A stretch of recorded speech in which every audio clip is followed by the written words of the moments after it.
ಚೋರ್ಲಾದಲ್ಲಾಗಿದ್ದಂಥ ಚೋರಿ ಪ್ರಕರಣ ಇದು. ಆ ಘಾಟ್ನಲ್ಲಿ ದರೋಡೆ ಆಗಿತ್ತು, 400 ಕೋಟಿ 1000 ಕೋಟಿ ಅಂತೆಲ್ಲ ಹೇಳಲಾಗ್ತಾ ಇದೆ.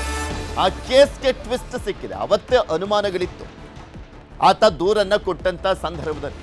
ಯಾಕೆಂದ್ರೆ 3 ಬಾರ್ಡರ್ ಕ್ರಾಸ್ ಮಾಡ್ಕೊಂಡು ಹೋಗ್ಬೇಕಾಗಿತ್ತು, 3 ಸ್ಟೇಟ್ ಬಾರ್ಡರ್ ಕ್ರಾಸ್ ಮಾಡ್ಕೊಂಡು ಹೋಗ್ಬೇಕಾಗಿತ್ತು ಆ ಕಂಟೈನರ್. ಆತ ಹೇಳಿದಂತ ದೂರಿನ ಅನ್ವಯ ನೋಡೋದಾದ್ರೆ ಬೆಳಗಾವಿಯ ಚೋರ್ಲಾ ಘಾಟ್ನಲ್ಲಿ ದರೋಡೆ ಆಗೇ ಇಲ್ವಾ ಅಂತ ಇದೆ. 400 ಕೋಟಿ 1000 ಕೋಟಿ ದರೋಡೆ ಸುಳ್ಳು ಪ್ರಕರಣ ಅದು ಅಂತ ಸುಳ್ಳು ದೂರನ್ನ ಕೊಟ್ಟಿದ್ದನಂತೆ ಸಂದೀಪ್ ಪಾಟೀಲ್ ಆರೋಪಕ್ಕೆ ಯಾವುದೇ ರೀತಿಯಾದಂಥ ಸಾಕ್ಷ್ಯಗಳೇ ಇಲ್ಲ. ಕೃತ್ಯದ ಸಮಯ, ಮಾರ್ಗ, ಕರೆಗಳ ವಿವರಣೆ ಇಲ್ವೇ ಇಲ್ಲ. ಅಲ್ಲಿ ಆತನನ್ನ ಕಿಡ್ನಾಪ್ ಮಾಡ್ಕೊಂಡು ಹೋಗ್ಬಿಟ್ಟಿದ್ರು.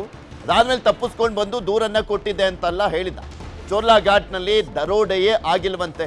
ಮಹಾರಾಷ್ಟ್ರ SIT ಇಂದ ವರದಿಯನ್ನ ಸಲ್ಲಿಕೆ ಮಾಡಲಾಗಿದೆ. SIT ಯನ್ನ ನೇಮಕ ಮಾಡಲಾಗಿತ್ತು ಎಲ್ಲ ಸರ್ಕಾರ. ಯಾಕೆಂದ್ರೆ ಚಿಕ್ಕ ಅಮೌಂಟ್ ಅಲ್ಲ ಅದು, ಇಡೀ ಇಂಡಿಯಾದಲ್ಲೇ ಒಂದು ಬಿಗ್ಗೆಸ್ಟ್ ಪ್ರಕರಣ ಆಗಿರೋದು. ಅಕಸ್ಮಾತ್ ಆ ರೀತಿಯಾಗಿ ದರೋಡೆ ಪ್ರಕರಣ ಆಗಿದೆ ಅನ್ನುವಂಥದ್ದೇ ಆಗಿದ್ರೆ 400 ಕೋಟಿ 1000 ಕೋಟಿವರೆಗೂ ಎಲ್ಲ ಮಾತುಗಳು ಕೇಳಿ ಬಂದಿತ್ತು. ಅದಾದ್ಮೇಲೆ ರಾಜಕೀಯ ಚರ್ಚೆಗಳು ಕೂಡ ಶುರುವಾಗಿದ್ದು.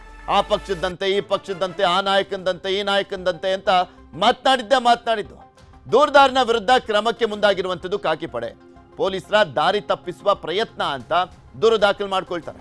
ಸಂದೀಪ್ ವಿರುದ್ಧ ಕ್ರಮಕ್ಕೆ ನಾಸಿಕ್ ಪೊಲೀಸರು ಸಿದ್ಧತೆಯನ್ನ ಮಾಡ್ಕೊಂಡಿದ್ದಾರೆ. ಅಕ್ಟೋಬರ್ 16ರಂದು ಖಾನಾಪುರ ತಾಲೂಕಿನ ಚೋರ್ಲಾ ಬಳಿ ದರೋಡೆ ನಡೆದಿದೆ ಅಂತ ದೂರು ದಾಖಲಾಗಿತ್ತು. ಮಹಾರಾಷ್ಟ್ರದ ನಾಸಿಕ್ ಪೊಲೀಸರಿಗೆ ದೂರನ್ನ ಕೊಟ್ಟಿದ್ದ ಸಂದೀಪ್ ಪಾಟೀಲ್ ಕರ್ನಾಟಕ ಮಹಾರಾಷ್ಟ್ರ ಎರಡೂ ರಾಜ್ಯಗಳಲ್ಲಿ ಸಂಚಲನವನ್ನ ಸೃಷ್ಟಿ ಮಾಡಿದ್ದಂಥ ಪ್ರಕರಣ. ಇಡೀ ದೇಶದಲ್ಲೇ ಸಂಚಲನ ಸೃಷ್ಟಿಯಾಗಿತ್ತು. ಹೇಳ್ತಾ ಇದ್ನಲ್ಲ, 400 ಕೋಟಿ ಚಿಕ್ಕ ಅಮೌಂಟ್ ಅಲ್ಲ ಅದು. ಹಾರ್ಡ್ ಕ್ಯಾಶ್ ಕಂಟೈನರ್ನಲ್ಲಿ 2 ಕಂಟೈನರ್ನಲ್ಲಿ ತೆಗೆದುಕೊಂಡು ಹೋಗುವಂತ ಸಂದರ್ಭದಲ್ಲಿ ದರೋಡೆ ಆಗಿದೆ ಅಂತ. ಇದೆಲ್ಲದ್ರ ಬಗ್ಗೆ ಇನ್ನಷ್ಟು ಮಾಹಿತಿಯನ್ನ ಕೊಡ್ತಾ ಹೋಗ್ತಾರೆ ನಮ್ಮ ಬೆಳಗಾವಿಯ ಪ್ರತಿನಿಧಿ ಚಂದ್ರಕಾಂತ್ ಸುಗಂಧಿ ನಮ್ಮ ಜೊತೆ ನೇರ ಸಂಪರ್ಕದಲ್ಲಿ ಜಾಯ್ನ್ ಆಗಿದ್ದಾರೆ. ಚಂದ್ರಕಾಂತ್, ಇಲ್ಲಿ ಪ್ರಮುಖವಾಗಿ ನೋಡುವಂತಹ ಸಂದರ್ಭದಲ್ಲಿ ಇಡೀ ದೇಶದಲ್ಲೇ ಚರ್ಚೆಯನ್ನ ಶುರು ಮಾಡಿತ್ತು ಈ ಒಂದು ಪ್ರಕರಣ. ದೊಡ್ಡ ಮಟ್ಟದಲ್ಲಿ ಹಲ್ಚಲ್ ಸೃಷ್ಟಿಯಾಗಿದ್ದಂಥ ಪ್ರಕರಣ ಇದು. ಯಾಕೆಂದ್ರೆ ಅದು ಬೇರೆ ಬೇರೆ ಪಕ್ಷಗಳ ಮೇಲೂ ಕೂಡ ಆರೋಪ ಮಾಡಲಿಕ್ಕೆ, ನಾಯಕರ ಮೇಲೆ ಆರೋಪ ಮಾಡಲಿಕ್ಕೂ ಕೂಡ ಚುನಾವಣೆಯ ಸಂದರ್ಭದಲ್ಲಿ ಬಳಕೆ ಆಗ್ತಾ ಇದೆ ಅನ್ನುವಂಥದ್ರ ಬಗ್ಗೆ ಎಲ್ಲ ಚರ್ಚೆ ಆಗಿತ್ತು. ಈಗ ಆ ಪ್ರಕರಣನೇ ಸುಳ್ಳು ಅನ್ನುವಂಥ ನಿಟ್ಟಿನಲ್ಲಿ SIT ರಿಪೋರ್ಟ್ ಏನಿದೆ, ಯಾವ ಕಾರಣಕ್ಕೋಸ್ಕರ ಆ ರಿಪೋರ್ಟ್ಗಳು ರೆಡಿ ಆಗಿದ್ದಾವೆ? ಪೃಥ್ವಿರಾಜ್, ಕರ್ನಾಟಕ, ಮಹಾರಾಷ್ಟ್ರ ಮತ್ತು ಗೋವಾದಲ್ಲಿ ಈ ಒಂದು ಪ್ರಕರಣ ಸಾಕಷ್ಟು ಸಂಚಲನಕ್ಕೆ ಕಾರಣವಾಗಿತ್ತು. ಸುಮಾರು 400 ಕೋಟಿ ರೂಪಾಯಿ 2 ಕಂಟೈನರ್ ಕಿಡ್ನಾಪ್ ಆಗಿದೆ ಮತ್ತು ಅದನ್ನ ಅಪಹರಿಸಲಾಗಿದೆ ಅಂತಕ್ಕಂಥ ಆರೋಪಗಳು ಕೇಳಿಬಂದಿತ್ತು. ಈ ದೂರುದಾರ ಸಂದೀಪ್ ಪಾಟೀಲ್ ಅನೇಕ ಹೇಳಿಕೆಗಳನ್ನು ಮತ್ತು ಆರೋಪಗಳನ್ನು ಏನು ಮಾಡಿರ್ತಕ್ಕಂಥದ್ದು. ಗುಜರಾತ್ನಿಂದ ಏನು ಆಂಧ್ರ ಪ್ರದೇಶದವರೆಗೂ ಈ ಒಂದು ಪ್ರಕರಣದಲ್ಲಿ ಲಿಂಕ್ ಇದೆ ಅಂತೇಳಿ ವಿಡಿಯೋ ಹೇಳಿಕೆಗಳನ್ನು ಬಿಡುಗಡೆ ಮಾಡಿದ್ರು. ಸಂದೀಪ್ ಪಾಟೀಲ್ ದೂರನ್ನು ಆಧರಿಸಿ ಮಹಾರಾಷ್ಟ್ರ ಸರ್ಕಾರ ಇದನ್ನು ಗಂಭೀರವಾಗಿ ಪರಿಗಣಿಸಿ SIT ಅನ್ನು ರಚನೆ ಮಾಡಿತ್ತು. ಈಗ 1 ತಿಂಗಳ ಕಾಲ SIT ತನಿಖೆ ಪೂರ್ಣಗೊಳಿಸಿದೆ. ತನಿಖೆಯಲ್ಲಿ ಯಾವುದೇ ರೀತಿ ತಾಂತ್ರಿಕವಾಗಿ ಸಾಕ್ಷ್ಯಾಧಾರಗಳು ಸಿಕ್ಕಿಲ್ಲ ಮತ್ತು ಈ ಹಣ ಯಾರ್ದು, ಎಲ್ಲಿ ದರೋಡೆ ಆಯಿತು ಅನ್ನೋದ್ರ ಬಗ್ಗೆ ಯಾವುದೇ ಖಚಿತ ಮಾಹಿತಿಗಳಿಲ್ಲ. ಹೀಗಾಗಿ ಈ ಒಂದು ಪ್ರಕರಣವನ್ನ ಕೈ ಬಿಡ್ತೀವಿ ಅಂತೇಳಿ ಮಹಾರಾಷ್ಟ್ರದ SIT ಹೇಳಿರ್ತಕ್ಕಂಥದ್ದು. SIT ಈಗ ಈ ಒಂದು ಪ್ರಕರಣ 400 ಕೋಟಿ ರೂಪಾಯಿ ದರೋಡೆವೇ ಸುಳ್ಳು ಅಂತಕ್ಕಂಥ ತನಿಖಾ ಹಂತಕ್ಕೆ ಬಂದಿದೆ. ಹೀಗಾಗಿ ಏನು ಬಂಧಿತ ಆರೋಪಿಗಳನ್ನು ಕೂಡ ಬಿಡುಗಡೆ ಮಾಡಕ್ಕೆ ಮುಂದಾಗಿರ್ತಕ್ಕಂಥದ್ದು. ಈ ಒಂದು ಪ್ರಕರಣದಲ್ಲಿ ಸಂದೀಪ್ ಪಾಟೀಲ್ ನನ್ನನ್ನು ಕಿಡ್ನಾಪ್ ಮಾಡಿ ಬಳಿಕ 2 ತಿಂಗಳ ಕಾಲ ನನಗೆ ಚಿತ್ರಹಿಂಸೆ ಕೊಟ್ಟು ಜೀವ ಬೆದರಿಕೆ ಹಾಕಿದ್ರು. ಈ ಹಣ ನೀನೇ ಕಿಡ್ನಾಪ್ ಮಾಡಿದೆ ಅಂತಕ್ಕಂಥ ಆರೋಪ ನನ್ನ ಮೇಲೆ ಮಾಡಿದ್ರು.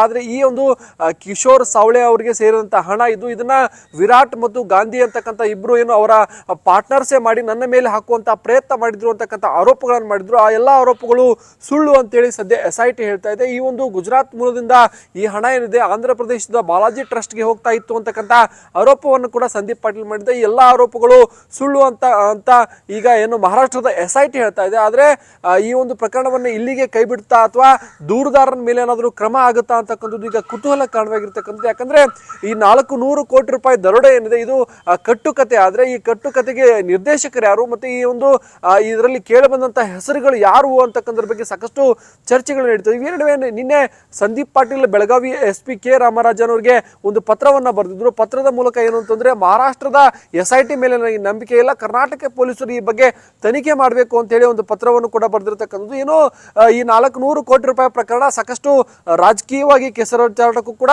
ಕಾರಣವಾಗಿರ್ತಕ್ಕಂಥದ್ದು. ಈಗ ಕರ್ನಾಟಕ ಪೊಲೀಸರಿಗೆ ಒಂದು ಪತ್ರ ಬಂದಿದೆ. ಮತ್ತೊಂದು ಕಡೆ ಏನು ಮಹಾರಾಷ್ಟ್ರ SIT ಈ ಒಂದು ಕೇಸನ್ನ ಕ್ಲೋಸ್ ಮಾಡಿರ್ತಕ್ಕಂಥದ್ದು. ಈಗ ಮುಂದಿನ ಬೆಳವಣಿಗೆ ಏನಾಗುತ್ತೆ, ಕರ್ನಾಟಕ ಪೊಲೀಸರು ಏನಾದರೂ ಈ ಬಗ್ಗೆ ತನಿಖೆಯನ್ನ ಮಾಡ್ತಾರ ಅನ್ನೋದ್ರ ಬಗ್ಗೆ ಈಗ ಕಾದು ನೋಡ್ಬೇಕಿದೆ ಪೃಥ್ವಿರಾಜ್. ಓಕೆ, ನೋಡೋಣ ಏನಾಗುತ್ತೆ ಅನ್ನುವಂಥದ್ದನ್ನ. ಧನ್ಯವಾದ ಚಂದ್ರಕಾಂತ್ ನಿಮ್ಮೆಲ್ಲ ಮಾಹಿತಿಗೆ.